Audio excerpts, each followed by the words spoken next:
ಮೇಕೆದಾಟು ಯೋಜನೆಗೆ ಸಂಬಂಧಪಟ್ಟಂತೆ ರಾಜ್ಯಕ್ಕೆ ಗೆಲುವು ಸಿಕ್ಕಿದೆ. ಮೇಕೆದಾಟು ಯೋಜನೆಯಲ್ಲಿ ಸುಪ್ರೀಂನಲ್ಲಿ ಗೆಲುವು ಸಿಕ್ಕಿರುವಂತದ್ದು. ತಮಿಳುನಾಡು ಸಲ್ಲಿಸಿದ್ದಂತಹ ಅರ್ಜಿಯನ್ನ ವಜಾಗೊಳಿಸದೆ ಸುಪ್ರೀಂ ಕೋರ್ಟ್ ಮಧ್ಯಪ್ರವೇಶ ಮಾಡಲ್ಲ ಅಂತ ಹೇಳಿ ಸುಪ್ರೀಂ ಕೋರ್ಟ್ ಹೇಳಿದೆ.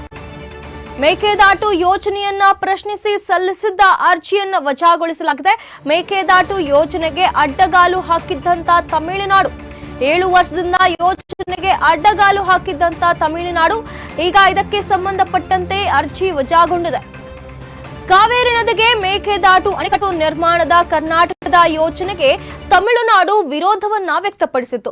ಇದೀಗ ತಮಿಳುನಾಡು ಸಲ್ಲಿಸಿದಂತಹ ಅರ್ಜಿಯನ್ನ ಸುಪ್ರೀಂ ಕೋರ್ಟ್ ವಜಾಗೊಳಿಸಿದೆ. ಕಾವೇರಿ ನೀರು ಹಂಚಿಕೆ ವಿಷಯದಲ್ಲಿ ಮಧ್ಯಪ್ರವೇಶಿಸುವುದಕ್ಕೆ ಈಗ ಸುಪ್ರೀಂ ಕೋರ್ಟ್ ನಿರಾಕರಣೆಯನ್ನ ಮಾಡಿದೆ. ಇಲ್ಲಿ ಮೇಕೆದಾಟು ಡಿಪಿಆರ್ ವಿರುದ್ಧ ತಮಿಳುನಾಡು ಸಲ್ಲಿಸಿದಂತಹ ಅರ್ಜಿಯನ್ನ ತಪ್ಪಾಗಿ ಅರ್ಥೈಸಲಾಗಿದೆ ಅಂತ ಹೇಳಿ ಅಭಿಪ್ರಾಯವನ್ನ ಕೂಡ ವ್ಯಕ್ತಪಡಿಸಿದೆ. ಈ ಒಂದು ಮೇಕೆದಾಟು ಯೋಜನೆ ವಿಚಾರದಲ್ಲಿ ತಮಿಳುನಾಡಿಗೆ ಹಿನ್ನಡೆಯಾಗಿದ್ದು ಕರ್ನಾಟಕಕ್ಕೆ ಗೆಲುವು ಸಿಕ್ಕಂತಾಗಿದೆ. ಕಳೆದ 7 ವರ್ಷಗಳಿಂದ ಮೇಕೆದಾಟು ಯೋಜನೆಗೆ ತಮಿಳುನಾಡು ಅಡ್ಡಗಾಲಾಗಿ ನಿಂತಿತ್ತು. ಯೋಜನೆ ವಿರೋಧಿಸಿ ತಮಿಳುನಾಡು ಸಲ್ಲಿಸಿದಂತಹ ಅರ್ಜಿಯನ್ನ ಈಗ ಸುಪ್ರೀಂ ಕೋರ್ಟ್ ವಜಾಗೊಳಿಸಿದೆ. ಈಗ ಡಿಸಿಎಂ ಡಿಕೆ ಶಿವಕುಮಾರ್ ವಿಧಾನಸೌಧದಲ್ಲಿ ಇದಕ್ಕೆ ಪ್ರತಿಕ್ರಿಯೆ ನೀಡಿ ಸುಪ್ರೀಂ ಕೋರ್ಟ್ನಲ್ಲಿ ಮೇಕೆದಾಟು ಯೋಜನೆ ಕುರಿತ ತಮಿಳುನಾಡಿನ ಅರ್ಜಿಯನ್ನ ವಜಾ ಆಗಿರುವ ವರದಿ ಬಂದಿದೆ.